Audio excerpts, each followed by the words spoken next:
दोस्तों, आज है पॉलिटी एमसीक्यू सीरीज़ का 7वां दिन और आज भी हम देखेंगे 10 एमसीक्यू सीरीज़ को। ठीक है, तो चलिए देखते हैं हम आज का एमसीक्यू सीरीज़। तो आज का एमसीक्यू सीरीज़ बहुत ही इंपॉर्टेंट है, जो कि सारे कॉम्पिटिटिव एग्जाम्स में पूछे जाते हैं बार बार। ठीक है, तो चलिए देखते हैं आज का एमसीक्यू।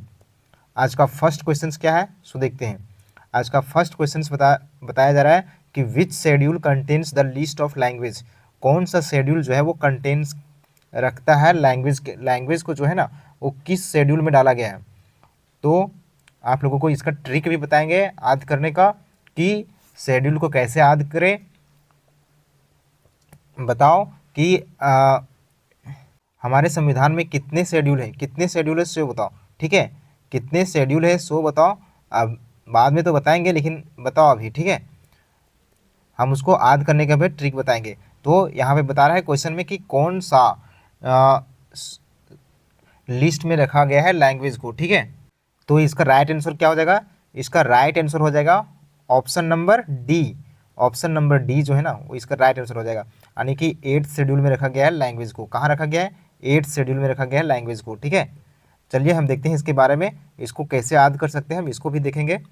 ठीक है, तो इसका राइट आंसर हो जाएगा option number D. Option number D जो है वो इसका राइट आंसर हो जाएगा। ठीक है, 8th schedule list, 8th schedule जो है वो रखा गया है 22 ऑफिशियल लैंग्वेज को। कितने? हमारे 8वां शेड्यूल में कितने ऑफिशियल लैंग्वेज को रखा गया है? तो 22 लैंग्वेज को जो है रखा गया है 8th शेड्यूल के अंदर। ठीक है, अब हम देखते हैं जो कि ऑप्शन था, हम सारे शेड्यूल्स के ऊपर थोड़ा सा चर्चा कर लेंगे और उसको याद करने का ट्रिक भी बता देंगे। ठीक है, देखिए 5th शेड्यूल में जो कि ऑप्शन में था उसमें क्या रखा गया है? ट्राइबल एरियाज़ के बारे में बताता है। क्या बताता है? ट्राइबल एरियाज़ के बारे में बताता है ऑफ। और यहाँ पे बताता है 6th शेड्यूल में वही नॉर्थ ईस्ट स्टेट्स में जो ट्राइबल एरियाज़ हैं उसके बारे में फोकस करता है। ठीक है, हम अभी बताएंगे कौन कौन सा 6th शेड्यूल में कौन कौन से स्टेट हैं। ठीक है, 7th शेड्यूल में जो है वो क्या बताता है? तो union state and concurrent list के बारे में बताता है। कौन सा? यूनियन स्टेट और कॉन्करेंट लिस्ट। ठीक है, चलिए हम देखते हैं नेक्स्ट। 8th शेड्यूल में लैंग्वेज लिस्ट को डाला गया है। ठीक है, जिसमें 22 लैंग्वेज है। कितना? 22 लैंग्वेज डाला गया है। ठीक है, अब देखो यहाँ पे ट्रिक भी बताया गया है। ठीक है, यहाँ पे एक ट्रिक बताया गया है, याद कर लेना आप लोग। आई होप आप लोगों को दिख रहा होगा कि ये ट्रिक क्या है। थोड़ा हाईलाइट कर देते हैं। सॉरी, ट्रिक बताया गया है कि tears of old PM. Tears of old PM से क्या होगा? हमारे जो 12 शेड्यूल है ना, हमारे संविधान में 12 कितने शेड्यूल है? 12 शेड्यूल हैं, और 12 शेड्यूल को याद करने का ट्रिक क्या है? Tears of old PM, tears of old PM. ठीक है, इसको हम याद कर सकते हैं। टीयर्स ऑफ टी से फर्स्ट शेड्यूल में जो बताया गया है वो किसके बारे में बताया गया है? फर्स्ट शेड्यूल में टेरिटरी के बारे में बताया गया। क्या बताया गया है? टेरिटरीज के बारे में बताया गया है। तो फर्स्ट शेड्यूल में इसके बारे में बताया गया है और उसको हम याद कर सकते हैं इस ट्रिक के जरिए। और सेकेंड में क्या बताया गया है? तो इमोल्यूमेंट्स या सैलरी, वेतन के बारे में बताया गया है। ठीक है, तो हम उसको सेकेंड शेड्यूल में डाला गया है, इसको हम याद कर सकते हैं। फिर थर्ड शेड्यूल में डाला गया है अफर्मेशंस या ओथ शेड्यूल, ओथ से रिलेटेड जो है वो बताया गया है थर्ड शेड्यूल में। ठीक है, फोर्थ में राज्यसभा से रिलेटेड है। ठीक है, तो tears of old PM, S से क्या होगा? तो शेड्यूल एरियाज के बारे में बताया गया। 5th शेड्यूल में क्या बताया गया? शेड्यूल एरियाज के बारे में बताया गया। वहीं 6th में क्या बताया गया? वो आ रहा है, तो ओ से other schedule areas. Other schedule areas में जो है वो कितने स्टेट आते हैं आप लोग इसको बताओ। ठीक है, नॉर्थ ईस्ट स्टेट में कितने शेड्यूल को रखा गया है सो आप लोग बताओ। ठीक है, एफ से क्या होगा? फेडरल स्ट्रक्चर्स जो है उसके बारे में बताया गया। ठीक है, 8th में ऑफिशियल लैंग्वेज के बारे में बताया गया। 9th में जो है लैंड रिफॉर्म्स के बारे में। 10th में डिफेक्शंस के बारे में। 11 में पंचायत और 12 में म्यूनिसिपलिटीज़ के बारे में। ठीक है, तो आप लोग इसको ट्रिक के जरिए याद कर लो। ठीक है, टीयर्स ऑफ ओल्ड पीएम, इससे आप लोगों को एग्ज़ाम में जो है बहुत ज़्यादा हेल्प मिलेगा। ठीक है, टीयर्स ऑफ ओल्ड पीएम याद रखोगे तो एग्ज़ाम में जल्दी भूलोगे नहीं। ठीक है, tears of old PM, tears of old PM. ठीक है, ये ट्रिक है। चलिए हम देखते हैं नेक्स्ट। इसके बारे में देख सकते हैं कि शेड्यूल्स के बारे में बताया गया है कि फर्स्ट शेड्यूल में क्या क्या रखा गया है, तो state and union territory name and their boundaries detail के बारे में इसमें रखा गया है, ठीक है। सेकेंड शेड्यूल में special power of and salary details of presidents governors of states speakers and deputy speakers of Rajya Sabha and Lok Sabha supreme court and high court के बारे में सेकेंड शेड्यूल में बताया गया। थर्ड शेड्यूल में oath and promises all authority except presidents and vice presidents इसके बारे में बताया गया, ठीक है। फोर्थ शेड्यूल में Rajya Sabha MP count of state and union territory के बारे में बताया गया। फिफ्थ शेड्यूल में scheduled areas and scheduled tribe administration and control details के बारे में बताया गया, ठीक है। सिक्स शेड्यूल में जो है वो क्या बताया गया, अभी बताएं कि नॉर्थ ईस्ट स्टेट के बारे में बताया गया। तो नॉर्थ ईस्ट स्टेट में कौन सा रखा गया, देखो असम, मेघालय, त्रिपुरा, मिजोरम, ठीक है, ये सब जो है ना वो रखा गया है सिक्स शेड्यूल के अंदर, ठीक है। एक और ट्रिक से इसको याद कर सकते हैं, जैसे सिक्स शेड्यूल को कि ATM क्या चीज ATM सिक्स शेड्यूल को याद करना है तो हम इसको याद कर सकते हैं ATM में ट्रिक बना लेना, ट्रिक ATM में M से ATM प्लस में मनी नहीं है, इस तरह से कुछ मतलब ट्रिक बना लेना, ठीक है। तो A से असम, T से त्रिपुरा, M से मेघालय और M से मिजोरम, ठीक है। इस तरह से ट्रिक बना के याद कर लेना, तो ये सिक्स शेड्यूल जो है वो अच्छा से याद हो जाएगा। यहाँ से क्वेश्चंस बहुत ज़्यादा आते हैं इसलिए, ठीक है। यहाँ देख सकते हो सेवन्थ शेड्यूल में detailed list about union and state governments power and concurrent list, ठीक है। सेवन्थ एट्थ शेड्यूल में बताया गया ऑफिशियल लैंग्वेज के बारे में। नाइन्थ शेड्यूल में validations of certain acts and regulations के बारे में। टेंथ शेड्यूल में details about party changes and disqualifications of MP and MLAs। 11th में responsibility and powers of panchayat. 12th में responsibility and powers of municipalities, ठीक है। चलिए हम देखते हैं आज का नेक्स्ट क्वेश्चन। नेक्स्ट क्वेश्चन बताया जा रहा है कि who is the real executive head of India. तो real executive head of India कौन है जो real executive head of India कहलाता है, कौन real executive head of India तो कौन कहलाता है। इसका ऑप्शन नंबर क्या हो जाएगा right answer, option number B जो है वो राइट आंसर हो जाएगा। प्रेसिडेंट कहलाते हैं क्या, नहीं, ये हेड ऑफ द स्टेट कहलाते हैं, क्या कहलाते हैं, head of the state. Real executive head of the India कौन कहलाता है, प्राइम मिनिस्टर, ठीक है। चलिए हम देखते हैं इसके बारे में, तो इसका राइट आंसर हो जाएगा option number B, prime minister. President जो है वो क्या कहते हैं, नॉमिनल हेड। प्रेसिडेंट जो है ना वो नॉमिनल हेड कहलाते हैं, नॉमिनल हेड, जबकि PM जो है ना वो रियल हेड कहलाते हैं, रियल एग्जीक्यूटिव अथॉरिटी। यानी कि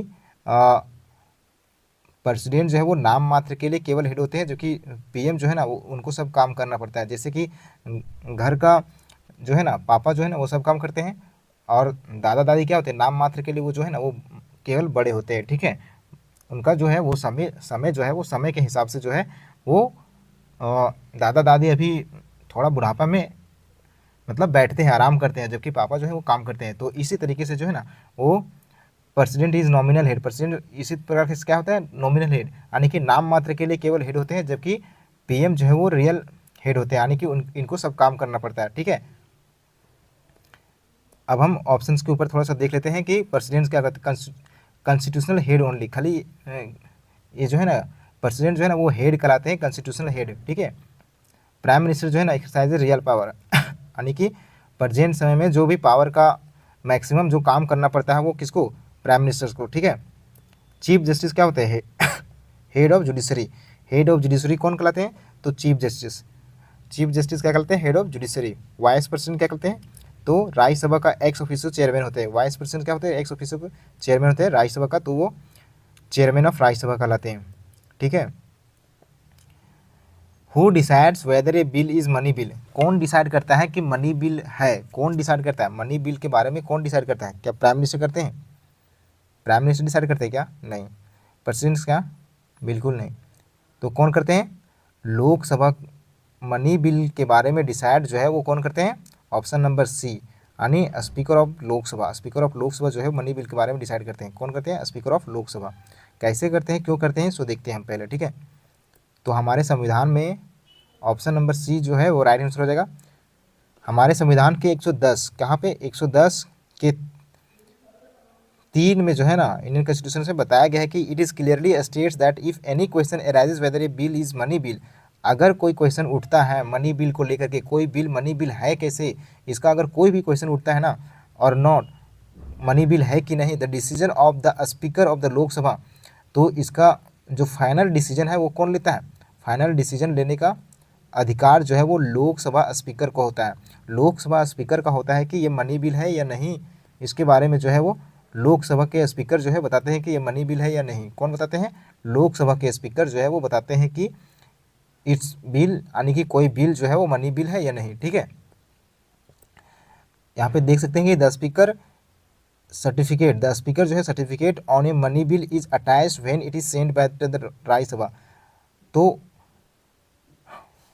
यानी कि जब राज्यसभा से भेजा जाता है तो स्पीकर डिसाइड करते हैं कि कौन सा बिल जो है वो मनी बिल है। ठीक है, चलिए देखते हैं हम क्वेश्चन नंबर 4 को। क्वेश्चन नंबर 4 में बताया गया है कि वाइस प्रेसिडेंट ऑफ इंडिया जो है वो इलेक्टेड होते हैं। वाइस प्रेसिडेंट ऑफ इंडिया जो है ना वो इलेक्टेड होते हैं किसके द्वारा, पीपल के द्वारा, एमपीएस के द्वारा, यानी एमपी के द्वारा, एमएलएज के द्वारा, या फिर इलेक्टोरल कॉलेज ऑफ एमपी और एमएलएज के द्वारा। तो इसका राइट आंसर क्या हो जाएगा, इसका राइट आंसर हो जाएगा एमपी के द्वारा। किसके द्वारा, तो एमपी के द्वारा जो है ना वो इलेक्ट किए जाते हैं। कौन, वाइस प्रेसिडेंट ऑफ इंडिया, किसके द्वारा, एमपी के द्वारा। ठीक है, इसके बारे में हम देखते हैं कुछ।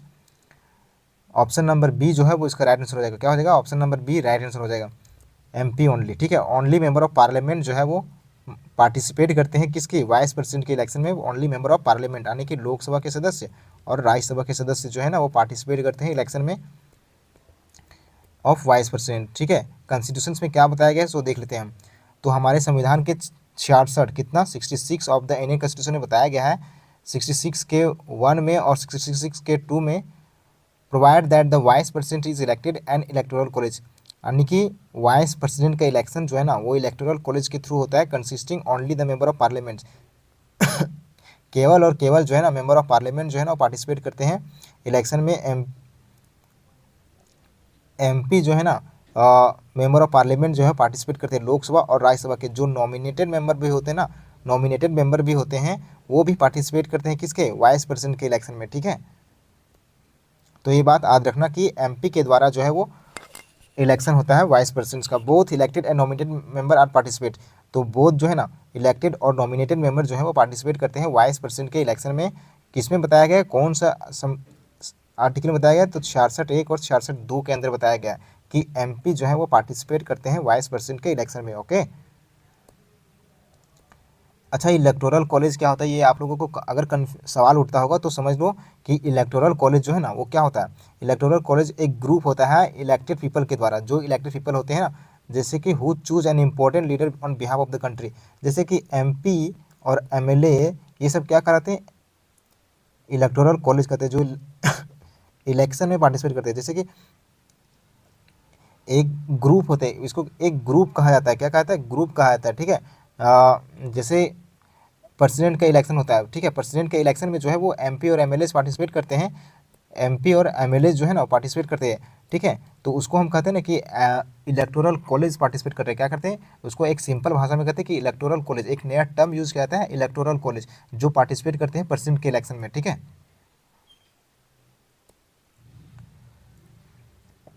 जैसे कि elected member of parliament, electoral college के एग्जाम्पल हम कह सकते हैं कि एमपीएस, मेंबर ऑफ पार्लियामेंट जो है ना वो इलेक्टोरल कॉलेज कहलाते हैं। कब, जब इलेक्शन का टाइम होता है। ठीक है, जब जैसे कि प्रेसिडेंट का इलेक्शन होता हो उस समय। ठीक है,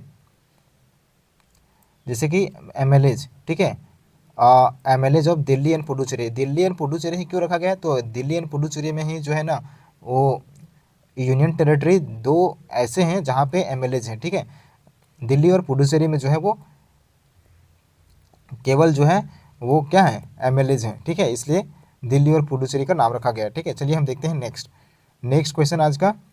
supreme court is establish under, supreme court जो है वो इस्टेब्लिश किया गया था अंडर किसके, तो सुप्रीम कोर्ट जो है वो इस्टेब्लिश किया गया किसके अंदर, किस पार्ट के अंदर, तो इसका राइट आंसर क्या हो जाएगा, पार्ट सी, पार्ट 5 के अंदर जो है वो इस्टेब्लिश किया गया। किसके अंदर, पार्ट 5 के अंदर।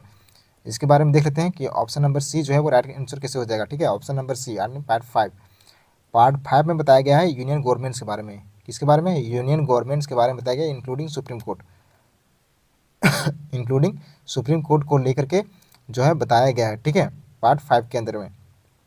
जैसे देख सकते हैं कि पार्ट 5 में क्या बताया गया, तो इसमें यूनियन गवर्नमेंट्स के बारे में बताया गया। तो यूनियन गवर्नमेंट्स में कौन कौन आता है, जैसे प्रेसिडेंट आ गया, ठीक है, वाइस प्रेसिडेंट आ गया, prime minister and council of minister आ गया, ठीक है, पार्लियामेंट्स आ गया, सुप्रीम कोर्ट आ गया, ठीक है, यूपीएससी आ गया, कैग आ गया, comptroller and auditor general of India. तो ये सब जो है ना वो यूनियन गवर्नमेंट्स के अंदर आते हैं, ठीक है। इसके लिए कितना से कितना आर्टिकल में बताया गया, तो पार्ट 52 से 151 के अंदर जो है पार्ट 5 आता है, ठीक है।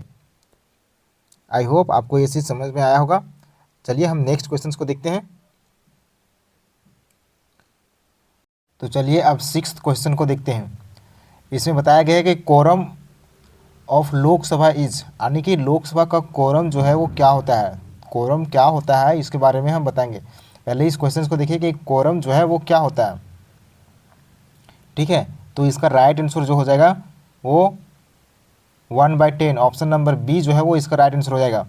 यानी कि कोरम की आवश्यकता कितना होता है, 1/10, ठीक है। चलिए हम देखते हैं पहले कोरम क्या होता है। तो इसका ऑप्शन नंबर बी जो है वो राइट आंसर हो जाएगा, कोरम 1/10 हो जाएगा, ठीक है।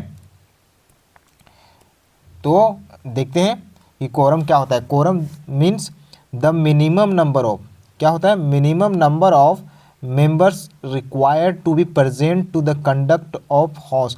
यानी कि अगर हमें लोकसभा और राज्यसभा, यानी कि पार्लियामेंट को अगर चलाना हो ना, अगर हमें लोकसभा और राज्यसभा को चलाना हो तो उसके लिए एक मिनिमम नंबर ऑफ मेंबर की आवश्यकता होता है। यानी कि अगर मिनिमम नंबर ऑफ मेंबर वहाँ पे प्रेजेंट होंगे ना, तब भी हमारा पार्लियामेंट जो है ना वो चलेगा। तो उसी को हम कहते हैं कोरम, ठीक है। मिनिमम नंबर ऑफ मेंबर जो है वो अगर आएगा, जैसे कि अभी लोकसभा में कितना मेंबर होता है, लोकसभा में जो है वो 545 मेंबर होता है, 545 मेंबर होता है ना। तो इसके लिए क्या बोल रहा है कि 1/10 जो है ना, कम से कम इतना मेंबर होना ही चाहिए। कोरम का मतलब होता है कि 1/10 भाग इसका होना ही चाहिए, ठीक है। तो इसका 1/10 भाग कितना होगा, सो आप लोग निकालिए, ठीक है। इसका 1/10 भाग कितना होगा, 545 का 1/10 भाग कितना होगा, इसको क्या कीजिए जानते हैं, 10 से डिवाइड दे दीजिए, इसको 10 से डिवाइड दे दीजिए, आपको कोरम जो है ना वो निकल जाएगा। आपको कितना आएगा, 55 ऐसा कुछ आएगा, ठीक है, 55 इस तरह का कुछ आएगा, ठीक है, 54-55 इस तरह का कुछ आएगा, ठीक है। तो इतना रिक्वायरमेंट होता है लोकसभा को शुरू करने के लिए। अगर 54 मेंबर आता है ना, 54 मेंबर आते हैं लोकसभा में, तब जो है ना वो पार्लियामेंट जो है ना वो चलेगा। इसके लिए हमारे संविधान में लिखा गया है, ठीक है। तो चलिए अब आगे देखते हैं कि if quorum is not present, अगर कोरम ना प्रेजेंट हो, अगर जो है उतना मेंबर ना आया हो तो क्या होगा, अगर उतना मेंबर ना आया हो तब क्या होगा, ठीक है। तो देखते हैं कि द स्पीकर या चेयरमैन जो है ना वो एडजॉर्न करता है क्या, हाउस को, मतलब रद्द कर सकता है उस हाउस को, ठीक है। अगर कोरम ना आया हो तो क्या कर सकता है, रद्द कर सकता है उस हाउस को, जो है ना वो रद्द करने का अधिकार होता है, मतलब वो शुरू नहीं होगा, ठीक है, अगर मेंबर ना आया हो तो। और suspends the members until quorum is meet, जब तक कोरम ना पूरा हो तब तक जो है वो हाउस जो है वो स्टार्ट नहीं होगा, ठीक है। ये हमारा संविधान में बताया गया है, संविधान के कितना 100 के शेड्यूल 3 में, ठीक है, 100 सब आर्टिकल 100 के सब क्लॉज 3 में बताया गया है कि क्या बताया गया है, if it states that the quorum of either house of parliaments, अगर कोई स्टेट जो है ना वो कोरम को नहीं फुलफिल करता है 1/10 ऑफ द टोटल मेंबर, तो वहाँ पे जो है ना वो मेंबर जो वो हाउस जो है ना वो स्टार्ट नहीं होगा, ठीक है। ऐसा बताया गया है आर्टिकल 100 के सब क्लॉज 3 में, ठीक है। तो कहाँ पे होता है, इसको लोकसभा और राज्यसभा में जो है वो ये हो कोरम की रिक्वायरमेंट होता है, ठीक है। अगर उतना मेंबर ना हो तो लोकसभा और राज्यसभा के जो वो शुरू नहीं होगा, ठीक है। कितना, तो इसके लिए 545 मेंबर जो है लोकसभा में होते हैं, तो उसके लिए जो है वो 55 मेंबर का रिक्वायरमेंट होता है, यानी लोकसभा को शुरू करने के लिए 55 मेंबर का होना जरूरी है, ठीक है, तभी लोकसभा जो है वो शुरू होगा। Which emergency has been impose the maximum number of the times in India. तो बताया जा रहा है कि कौन सा इमरजेंसी जो है ना, भारत में कौन सा इमरजेंसी जो है वो मैक्सिमम नंबर बार जो है वो इम्पोज किया गया है। ठीक है, तो national emergency, state emergency, financial emergency या मिलिट्री इमरजेंसी, कौन सा है? तो इसका राइट आंसर हो जाएगा, राइट आंसर क्या हो जाएगा? State emergency. क्या हो जाएगा? Right answer state emergency. ठीक है, चलिए हम देखते हैं आगे इसके बारे में। ऑप्शन नंबर बी जो है वो राइट आंसर हो जाएगा, स्टेट इमरजेंसी। कॉन्स्टिट्यूशन में क्या बताया गया इसके बारे में? तो कॉन्स्टिट्यूशन से बताया गया 356 आर्टिकल में स्टेट इमरजेंसी के बारे में। प्रेसिडेंट जो है वो क्या कर सकते हैं आप? प्रेसिडेंट रूल लगा सकते हैं स्टेट में। ठीक है, कब? तो स्टेट इमरजेंसी जो है ना, presidents rule has been impose the maximum number of times in India. देखो सबसे ज़्यादा बार कौन सा लगाया गया है? तो स्टेट इमरजेंसी जो है वो लगाया गया है। ठीक है, नेशनल इमरजेंसी जो है वो बहुत कम बार लगाया गया है, जो कि फाइनेंशियल और इमरजेंसी मिलिट्री इमरजेंसी जो है वो लगाया ही नहीं गया है। ठीक है, चलिए हम देखते हैं इसके बारे में। इट इज़ इम्पोज्ड, यह जो है ना वो इम्पोज किया जा सकता है। कब? यह इम्पोज किया जा सकता है when there is failure constitutional machinery of Indian state. जब कोई स्टेट जो है ना वो सेंट्रल लॉ को नहीं मान रहा हो। ठीक है, तो वहाँ पे क्या हो क्या वहाँ पे प्रेसिडेंट रूल लग सकता है। ठीक है, अब देखो कि यहाँ पे हाउ मेनी टाइम्स, कितने टाइम्स जो है ना वो लगाया गया है, कितने टाइम्स जो है वो लगाया गया है प्रेसिडेंट रूल। ये देखो, तो स्टेट में जो है ना अब तक लगभग 130 से ज़्यादा बार जो है ना वो लगाया गया है प्रेसिडेंट रूल को। कितना? 130 से ज़्यादा बार, 130 से ज़्यादा बार जो है वो स्टेट में लगाया जा चुका है प्रेसिडेंट रूल को। ठीक है, चलिए हम देखते हैं आगे। ये ऑप्शन में था तो इसके बारे में हम देख लेते हैं। 352 में क्या है? 352 में जो है ना वो अगर नेशनल इमरजेंसी के बारे में था, तो नेशनल इमरजेंसी जो है वो लग सकता है कब? वार, अगर वार की स्थिति हो तो वहाँ पे नेशनल इमरजेंसी जो है वो लगाया जा सकता है। एक्सटर्नल एग्रेशन हो रहा हो तब भी नेशनल इमरजेंसी लगाया जा सकता है। आर्म रिवेलियन हो रहा हो तब भी लगाया जा सकता है। ठीक है, तो किसके तहत ये लगाया जा सकता है? नेशनल इमरजेंसी आर्टिकल 352 के तहत। ठीक है, इसको कितना बार लगाया गया है? तो नेशनल इमरजेंसी जो है वो कितना बार लगाया गया है हमारे देश में जो है नेशनल इमरजेंसी कितना बार लगाया गया है? 3 बार। कब कब लगाया गया है? सो देखो ये लगाया गया है 1962 में चाइना वार के समय, 1921 में इंडिया पाकिस्तान वार के समय और 1925 में इंटरनल इमरजेंसी के समय। ठीक है, तो 3 बार जो है वो नेशनल इमरजेंसी लगाया गया है, जबकि स्टेट इमरजेंसी जो है वो 130 बार से ज़्यादा बार लगाया गया है। ठीक है, देखो यहाँ पे स्टेट इमरजेंसी जो है ना जिसको प्रेसिडेंट रूल कह सकते हैं हम, तो ये किसके तहत लगता है? भारत के संविधान के अनुच्छेद 356 आर्टिकल के तहत। इम्पोज स्टेट जो है ना वो काइनोट फंक्शन एज द कॉन्स्टिट्यूशन। अगर कोई स्टेट फंक्शन ना कर रहा हो कॉन्स्टिट्यूशन के हिसाब से तो वहाँ पे लगाया जा सकता है क्या? प्रेसिडेंट रूल लगाया जा सकता है। मैक्सिमम नंबर कितना बार लगाया गया है? तो 130 बार से प्लस लगाया गया है। ठीक है, चलिए हम देखते हैं नेक्स्ट। यहाँ पे ऑप्शन में था फाइनेंशियल इमरजेंसी, और तो फाइनेंशियल इमरजेंसी जो है वो अभी तक कभी नहीं लगाया गया। कहाँ है?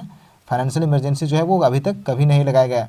और मिलिट्री इमरजेंसी जो है वो ये भी जो है ना no such emergency exist in the Indian constitution, ये भी कभी नहीं लगाया गया। ठीक है, चलिए हम देखते हैं नेक्स्ट आज का क्वेश्चन। नेक्स्ट क्वेश्चन है 8th नंबर, maximum duration of presidents rule at a time is. तो मैक्सिमम ड्यूरेशन क्या हो सकता है? मैक्सिमम ड्यूरेशन जो है प्रेसिडेंट रूल लगाने का क्या हो सकता है? 3 मंथ, 6 मंथ्स, 1 ईयर, 2 ईयर्स। तो कितना हो सकता है? प्रेसिडेंट रूल जो है वो कितना देर तक लग सकता है एक स्टेट में? तो इसका राइट आंसर हो जाएगा 6 मंथ्स। कितना हो जाएगा? 6 मंथ्स। ठीक है, चलिए हम देखते हैं इसके बारे में। ऑप्शन नंबर बी जो है वो राइट आंसर हो जाएगा 6 मंथ्स। कितना? 6 मंथ्स। हमारे संविधान में बताया गया है कितना? 356 में प्रेसिडेंट रूल के बारे में। ठीक है, और प्रेसिडेंट रूल जो है ना वो इनिशियली इम्पोज किया जा सकता है कितना दिन के लिए? तो 6 मंथ्स के लिए। कितना दिन के लिए? 6 मंथ्स के लिए जो है ना वो इम्पोज किया जा सकता है प्रेसिडेंट रूल को। ठीक है, प्रेसिडेंट रूल जो है वो इम्पोज किया जा सकता है 6 मंथ्स के लिए। ठीक है, इट कैन बी एक्सटेंडेड, लेकिन इसको एक्सटेंड किया जा सकता है। अगर एक्सटेंड करना होगा ना तो 6 मंथ्स के लिए, 6 मंथ्स के लिए, 6 मंथ्स के लिए। ठीक है, अगर हमें प्रेसिडेंट रूल को इंक्रीज करना होगा तो 6 मंथ्स के बाद इंक्रीज कर सकते हैं। 6 मंथ्स के बाद जो है वो हम इंक्रीज कर सकते हैं, लेकिन फर्स्ट टाइम लगेगा तो 6 मंथ्स के लिए। कितना? 6 मंथ्स के लिए प्रेसिडेंट रूल 356 आर्टिकल के तहत। ठीक है, चलिए हम देखते हैं नेक्स्ट। आज का नेक्स्ट क्वेश्चन है which article deals the appointment of governor, तो कौन सा आर्टिकल जो है वो डील करता है गवर्नर का अपॉइंटमेंट को लेकर के, कौन सा आर्टिकल, ठीक है। तो इसका राइट आंसर क्या हो जाएगा, इसका राइट आंसर हो जाएगा ऑप्शन नंबर बताओ, ऑप्शन नंबर क्या हो जाएगा, सी, ऑप्शन नंबर सी जो है राइट आंसर हो जाएगा, क्या हो जाएगा, सी। आर्टिकल 155 के अंदर जो है ये बताया गया है, ठीक है, आर्टिकल 155 के अंदर ये बताया गया है, क्या बताया गया है, चलिए देखते हैं क्या बताया गया है सो। तो आर्टिकल 155 इसका राइट आंसर हो जाएगा। हमारे संविधान में बताया गया है 155 के में, it's clearly states that governor of A state, किसी स्टेट का गवर्नर जो है ना, किसी स्टेट का governor shall be appointed by the president, किसके द्वारा अपॉइंट किया जाता है, तो प्रेसिडेंट के द्वारा, ठीक है। तो किसी देश का गवर्नर जो है वो अपॉइंट किया जाता है किसके द्वारा, तो प्रेसिडेंट के द्वारा। याद रखना कि गवर्नर को अपॉइंट किया जाता है, क्या किया जाता है, अपॉइंट किया जाता है, इसका इलेक्शन नहीं होता है, ठीक है, याद रखना। इसके लिए जो है वो देखते हैं हम आगे सब चर्चा करेंगे, ठीक है। द गवर्नर जो है ना, governor is not elected, governor जो है वो इलेक्टेड नहीं किया जाता है, अपॉइंट किया जाता है, क्या होता है, अपॉइंट किया जाता है, गवर्नर जो है वो अपॉइंट किया जाता है, ठीक है। Appointed is made by the president, कहाँ, तो अपॉइंट जो किया जाता है किसके द्वारा, प्रेसिडेंट के द्वारा, किसके द्वारा अपॉइंट किया जाता है, तो प्रेसिडेंट के द्वारा। In practice the president acts on the aid and advice the council of ministers, तो प्रेसिडेंट जो है ना, प्रेसिडेंट जो है वो क्या करती है, प्रेसिडेंट क्या अपने से जो है वो उसको जो गवर्नर किसी को बना देती है क्या, नहीं, उसको एड एंड एडवाइस लेना पड़ता है, किससे, काउंसिल ऑफ मिनिस्टर से, किससे लेना पड़ता है, काउंसिल ऑफ मिनिस्टर से, ठीक है, काउंसिल ऑफ मिनिस्टर से वो जो है वो एडवाइस ले करके जो है वो प्रेसिडेंट जो है ना वो किसी स्टेट का गवर्नर को बनाती है, ठीक है। किसी स्टेट को गवर्नर बनाने के लिए काउंसिल ऑफ मिनिस्टर को, सेंट्रल गवर्नमेंट का जो काउंसिल ऑफ मिनिस्टर होता है उससे एडवाइस लेना पड़ता है, तब जाके क्या होता है, किसी स्टेट का गवर्नर बनता है, ठीक है। अब हम कुछ देख लेते हैं थोड़ा सा ऑप्शंस के ऊपर, ठीक है। आर्टिकल 153 के बारे में बताया गया था, तो इसमें क्या होता है, स्टेट जो है ना that there shall be a governor for each state, यानी कि सभी स्टेट में जो है ना गवर्नर को बनाने के बारे में बताया गया है, ठीक है। इसमें बताया जाता है कि और एक गवर्नर जो है ना एक से ज़्यादा स्टेट में रह सकता है, एक गवर्नर जो है वो एक से ज़्यादा स्टेट में रह सकता है, ठीक है। अब हम 154 आर्टिकल के बारे में देखते हैं, कितना, 154, इसमें बताया जाता है कि एग्जीक्यूटिव पावर क्या होता है, गवर्नर्स के पास जो होता है वो स्टेट का क्या होता है, एग्जीक्यूटिव पावर होता है, ठीक है, स्टेट का क्या होता है, एग्जीक्यूटिव पावर, ठीक है। चलिए हम देखते हैं नेक्स्ट 155 आर्टिकल के बारे में। तो ये क्या करता है, डायरेक्टली डील्स करता है अपॉइंटमेंट गवर्नर। 155 के बारे में क्या बताता है, तो अपॉइंटमेंट जो किया जाता है गवर्नर का उसके बारे में बताया गया है, किसके द्वारा, तो प्रेसिडेंट ऑफ इंडिया के द्वारा, किसके द्वारा किया जाता है अपॉइंटमेंट, तो प्रेसिडेंट ऑफ इंडिया के द्वारा, ठीक है। 156 में बताया गया है, तो उसके बारे में टर्म के बारे में बताया गया है, गवर्नर के टर्म के बारे में बताया गया कि गवर्नर का टर्म जो है वो 5 ईयर्स का होता है, कितना दिन का होता है, 5 ईयर्स का, ठीक है। अब हम नेक्स्ट क्वेश्चन को देखते हैं। नेक्स्ट क्वेश्चन में बताया गया है कि विच amendment act introduce the anti defection law. अब ये पहले तो ये मालूम होना चाहिए एंटी डिफेक्शन लॉ क्या होता है, ये मालूम होना चाहिए, क्या होना चाहिए, एंटी डिफेक्शन लॉ मालूम होना चाहिए, लेकिन हम पहले इसको देख लेते हैं थोड़ा सा, ठीक है। एंटी डिफेक्शन लॉ क्या होता है ये मालूम होना चाहिए, ठीक है। तो इसका राइट आंसर क्या हो जाएगा, पहले हम देख लेते हैं, उसके बाद हम एंटी डिफेक्शन लॉ को देखते हैं, ठीक है। इसका राइट आंसर हो जाएगा, इसका right answer option number C, 52nd amendment के तहत, किसके, 52nd अमेंडमेंट के तहत जो है वो एंटी डिफेक्शन लॉ इंट्रोड्यूस किया जाता है, ठीक है। इंट्रोड्यूस किया गया था कब, 52nd अमेंडमेंट 1985 को, अब हम देखते हैं कि एंटी डिफेक्शन लॉ क्या होता है। तो एंटी डिफेक्शन लॉ जो है ना वो एक प्रकार का लॉ होता है जो रोकता है, क्या करता है, रोकता है एमपी और एमएलए जो है ना चेंजिंग, जो पॉलिटिकल पार्टी जो है ना वो चेंज करती है ना आफ्टर विनिंग द इलेक्शंस, कोई पॉलिटिकल पार्टी जीत गया, ठीक है, कोई पॉलिटिकल पार्टी जीत गया और ये जो है ना जो पार्टियां जो है ना अपना पार्टी जो है बदलती रहती है आफ्टर विनिंग द इलेक्शंस, जीतने से पहले जो है ना वो किसी और पार्टी के अंदर और जीतने के बाद जो है वो किसी और पार्टी के अंदर होना जो है ना उसी को हम कहते हैं क्या, एंटी डिफेक्शन लॉ, यानी उसे रोकने का काम करती है, उसी को कहते हैं हम क्या, एंटी डिफेक्शन लॉ, ठीक है। कोई पार्टी जीतने से पहले किसी और पार्टी के और कोई पार्टी जीतने के बाद, वही पार्टी जो है ना जीतने के बाद जो है वो किसी और पार्टी के अंदर ना चला जाए, इसे रोकने के लिए जो है वो एंटी डिफेक्शन लॉ कहते हैं, इसी को क्या कहते हैं, एंटी डिफेक्शन लॉ कहते हैं, ठीक है। इसके बारे में हम देखते हैं कि हमारे संविधान में क्या बताया गया।